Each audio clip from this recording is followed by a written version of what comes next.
Hey, everybody, welcome back to another episode of the Benefits Cool Down with that guy. That's Ed Legande. I'm Eric Silverman. And Ed, I wanted to ask you a question. A couple of weeks ago, we talked about the budget for an employer and how they should prioritize, how as advisors and brokers and consultants, we might guide them to be more efficient with their use of their employer-funded dollars. But what about the employee's perspective? As an advisor, a broker, a consultant, if and when we have an employee reach out to us and say, hey, I have this amount of money to spend on quote unquote voluntary employee funded enhanced benefits. How would you recommend I, as an employee, spend and prioritize for my family? What would you say? What's your opinion on the matter? That's a pretty, a wide spectrum, and it's hard because I think perception is reality at the end of the day, right? Because when we go through an open enrollment meeting, the order at which things are explained to people can help shape how they should prioritize it, right? Because, imagine you go through a meeting agenda, usually the more important topics are in the beginning, and then, things that are less important kind of fall later down the line. So unfortunately, the employer has a lot to do with it, or the advisor has a lot to do with shaping that perception.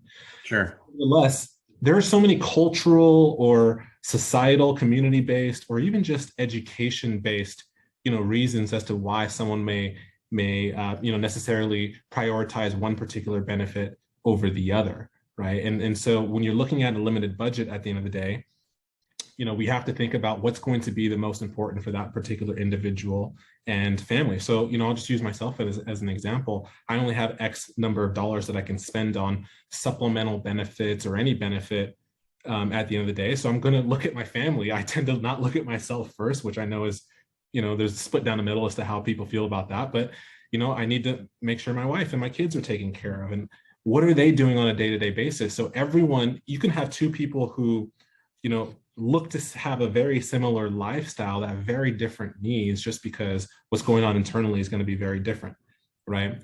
And so think about how people grow up in life. When we go through, our education system, unfortunately, we're not really taught about financial wellness or things of that nature too, right? Insurance products or financial wellness tools, how to save for retirement aren't necessarily things that are brought up in our education system. And so we're really, as employees, we're kind of on our own, but again, shaped by our employers' benefit packages.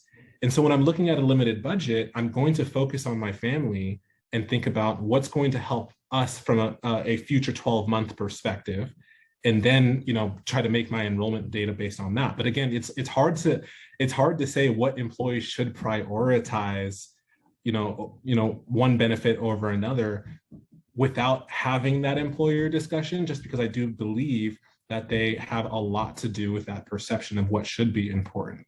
But the one thing I will say is that, as employers, we talk about your number one asset is your employees, but as an individual, your number one asset is your ability to earn an income, right? To provide for that family, you need to earn an income, assuming that you are working.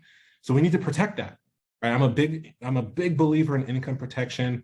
And that is usually one of the items that is an afterthought for people, because people don't want to think about being disabled. People don't want to think about passing away one day prematurely or things of that nature. So those are two particular line items that I think are exceptionally important to protect that family, right? And then start filtering in the solutions that protect your present day.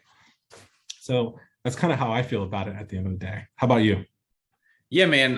Look, I think you hit a number of terrific points. For me, I think it boils down to usability and the perception of what's going to be used versus what's not going to be used. And I tell you what, for the sake of time, we're going to tackle that next week on another episode of the Benefits Cool Down. I'm Eric Silverman. That's Ed. Ed, you crushed the question, and I am so excited to give my full response. It's going to have all to do with the word usability. Stay tuned for next week and hear what I have to say. Thanks, everybody. Let us know if you have any questions, thoughts, or comments. Drop them in the comments below. See you then.